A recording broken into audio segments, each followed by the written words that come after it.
Pemain siap. Bagus, main karo. Yang pertama Cianjur, itu kita mau sowan ya ke pantai ke pesantren, kemudian juga bertemu dengan UMKM, dan kita juga nanti akan melihat sekaligus menggali potensi yang ada di sana seperti mungkin desa wisatanya, kulinernya, apa yang perlu kita dengarkan, termasuk salah satunya bertemu langsung dengan masyarakat melalui yang kita temui seperti di pasar dan sebagainya, Mbak. Smash pingpong di depan kantor Gibran. Solo all out sambut Bu Atiko dan dukung Ganjar Presiden. Makin solid, kubu Prabowo makin panik. Siti Atikoh tidak berdiam di rumah. Dia tidak juga sekedar mengikuti suaminya kemanapun dia pergi. Siti Atikoh setingkat di atas itu. Dia bersedia berbagi peran sekaligus berbagi tanggung jawab dengan suaminya. Dengan semangat Cut Nyak Dien, Siti Atikoh ikut terjun ke medan pertempuran. Dia ikut aktif memperjuangkan keyakinan dan nilai-nilai yang dipegang suami yang disayanginya.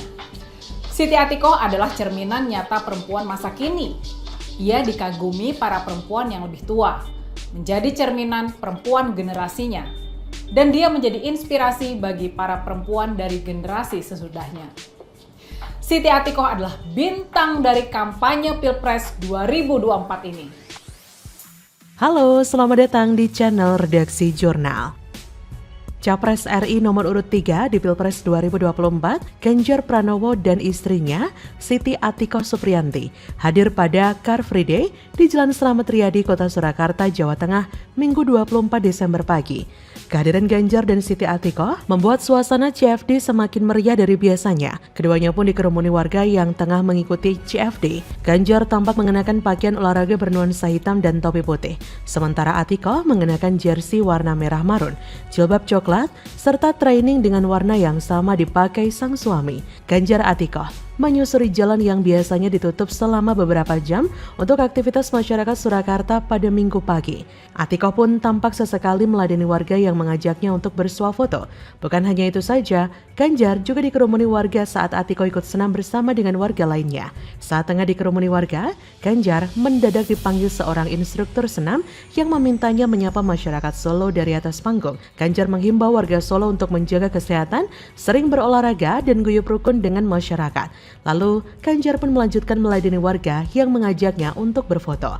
Matahari pun kian meninggi di pagi itu. Ganjar Atikoh bertemu dengan warga yang sedang bermain pingpong. Ex-Wali Kota Surakarta, FX Hadi Rudiatmo, tampak di tengah-tengah warga di sana. Ganjar dan Atikoh kemudian bergabung bersama mereka. Ganjar dan Atikoh pun bermain pingpong. Tak disangka, Siti Atikoh ternyata cukup mahir bermain tenis meja. Saat berhadapan dengan Ganjar, Atikoh sesekali melakukan smash. Warga yang menyaksikan pun tertawa riuh dan memberikan tepuk tangan. Tak hanya itu, warga juga memberikan pujian kepada Atikoh. Banyak yang memuji kecantikan Atikoh. Hari makin siang, Ganjar, Atikoh, serta FX Rudi meninggalkan Jalan Slamet Riyadi. Mereka menuju Pasar Kliwon untuk peresmian posko pemenangan dan ke Pasar Notoharjo guna melakukan peninjauan harga. Ya begitulah kehadiran Ganjar dan Atikoh ke Solo, sekaligus membantah bahwa perempuan tidak bisa kerja. Dia adalah perempuan yang sedang menjalankan tugas. Dia sedang memenuhi panggilan sejarah. Ya bukan perempuan yang terlampau ambisius, bukan sama sekali. Tapi Atikoh sejatinya sedang merombak total pandangan masyarakat tentang peran seorang perempuan sebagai pendukung suaminya, sebagai support system bagi sang suami yang sedang berjuang. Atikoh tidak berdiam di rumah. Dia juga tidak sekedar mengikuti suaminya kemanapun ia pergi. Siti Atikoh setingkat di atas itu.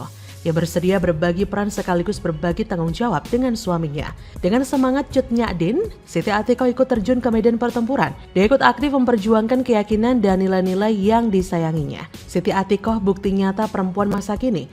Ia dikagumi perempuan yang lebih tua, menjadi cerminan perempuan generasinya. Dan dia menjadi inspirasi bagi para perempuan dari generasi sesudahnya. Atikoh adalah bintang dari kampanye Pilpres 2024 ini. Makanya tak heran jika warga Solo berbondong-bondong menyambut Ganjar dan Atikoh saat berkunjung ke kandangnya Cawapres Prabowo, Gibran Raka Buming Raka. Sambutan itu pun semakin membuktikan jika warga-warga Solo sudah pintar dan tidak mau dibikin bego sama anak nepotisme, melainkan ingin negara ini lebih maju lewat keberadaan Ganjar sebagai Presiden RI pada 2024. Masyarakat Solo juga nggak mau Gibran yang merupakan anak nepotisme yang merupakan anaknya Presiden Jokowi mendapat privilege lewat jalur om di Mahkamah Konstitusi. Sambutan kepada Ganjar memang luar biasa dan menjadi sebuah hal yang paling baik dilakukan oleh masyarakat Indonesia karena Solo adalah daerah yang toleran dan di bawah Ganjar Solo akan berkembang. Bagaimana menurut Anda? Baik, silakan berikan apresiasi dan aplaus dulu. Biar semangat semua. 1, 2, 3, pendukung-pendukungnya silakan bersemangat memberikan apresiasi.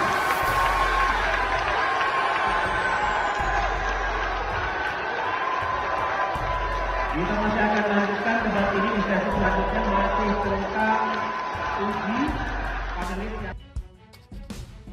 Tidak kapok, sudah ditegur KPU Gibran kembali lakukan provokasi ke penonton saat debat Cawapres. Lu anak presiden, lu punya kuasa. Mas Hasim, tadi kan Mas Gibran kembali menunjukkan gestur yang sama seperti di debat Capres, yaitu mengayun-ayunkan tangan untuk membakar semangat pendukungnya, padahal itu sudah ditegur oleh KPU. Nanti kita ingatkan lagi, kita tegur lagi pada evaluasi debat hasil debat itu. Nanti kan pasti ada pertemuan lanjutan antara KPU dengan tim pasangan calon, dan masing-masing pasti akan mengajukan sejumlah catatan evaluasi, dan nanti kan KPU akan mendengarkan dan kemudian akan mengambil keputusan apa-apa yang perlu kita evaluasi, termasuk memperingatkan kembali tampilan-tampilan yang hasil disepakati untuk tidak dilakukan. Halo, selamat datang di channel Redaksi Jurnal. Cawapres nomor urut 2, Gibran Raka Buming Raka, kembali melakukan gerakan yang memicu kericuhan dari para suporternya dalam acara debat Cawapres di JCC Jakarta Pusat, Jumat 22 Desember. Gibran terlihat mengayun-ngayunkan tangan, seperti memberikan semangat kepada para pendukung ketika selesai memberikan tanggapannya perihal Ibu Kota Nusantara. Area pendukung anak Presiden Jokowi itu pun lantas menjadi sangat ramai. Gestur tersebut serupa dengan yang ia lakukan pada debat perdana Capres 2024, Selasa 12 Desember. Pada saat itu Gibran sampai bangkit dari duduknya dan mengajak para penonton debat ikut bersorak menyemangati Prabowo. Yang mana bukan malah seperti memberikan semangat, Gibran malah terlihat seperti melakukan provokasi. Melihat hal ini, KPU bakal kembali menegur Cawapres nomor urut 2, Gibran Raka Buming Raka, terkait gesturnya yang mengajak pendukungnya bersorak di saat debat kedua Pilpres. Ketua KPU RI Hashim Asyari mengungkapkan bahwa ada pertemuan lanjutan antara KPU dengan tim pasangan Capres-Cawapres. Nantinya, setiap pasangan calon dapat mengajukan sejumlah catatan evaluasi. Menurut Hashim, KPU akan mengambil keputusan terkait hal-hal yang perlu dievaluasi. KPU juga akan memperingatkan kembali penampilan yang sudah disepakati untuk tidak dilakukan lagi. Ia menegaskan setiap pasangan Capres-Cawapres sudah berkomitmen untuk tidak melanggar kesepakatan. Ya, inilah Cawapres songong. Sudah dikasih tahu, sudah diperingatkan, malah diulang lagi. Gibran seperti tidak menghargai KPU dan seluruh rakyat Indonesia. Dia itu memang pongah. Ia Cawapres yang sombong. Membuktikan jika di belakang Gibran ada kekuatan besar untuk melindunginya. Makanya ia berani melakukan hal yang sama meskipun sudah dilarang. Dulu saya sempat terkesima dengan tingkah laku Gibran yang sopan, juga hormat dengan lawannya. Sikap ini memang hanya terhadap orang-orang tertentu yang punya kedudukan khusus di masyarakat. Tapi lama-lama kita pun mulai berpikir bahwa sikap yang sangat merendahkan diri ini kesannya sudah berlebihan. Malah mulai ada kecurigaan jika ini cuma acting. Satu lagi yang penulis tidak suka adalah ketika dia terkesan begitu mudah meminta maaf untuk sesuatu hal yang mungkin dianggap sebagai kesalahan dari pihaknya. Rasanya ini sangat berlebihan ya. Bahkan penulis hampir pernah menulis artikel untuk mengingatkan supaya tidak terlalu mudah mengumbar kata-kata maaf dan jangan terlalu dalam membungkukkan badan untuk menunjukkan sikap hormat. Apalagi seperti penulis sebut di atas, mulai ada kesan jika semua lagak yang sangat merendahkan dirinya sendiri itu tampak berlebihan untuk tidak menyatakan jika itu cuma sekedar acting, sandiwara, atau drama. Dan akhirnya semua terjawab ketika dia menerima kesempatan emas untuk jadi Cawapres Prabowo.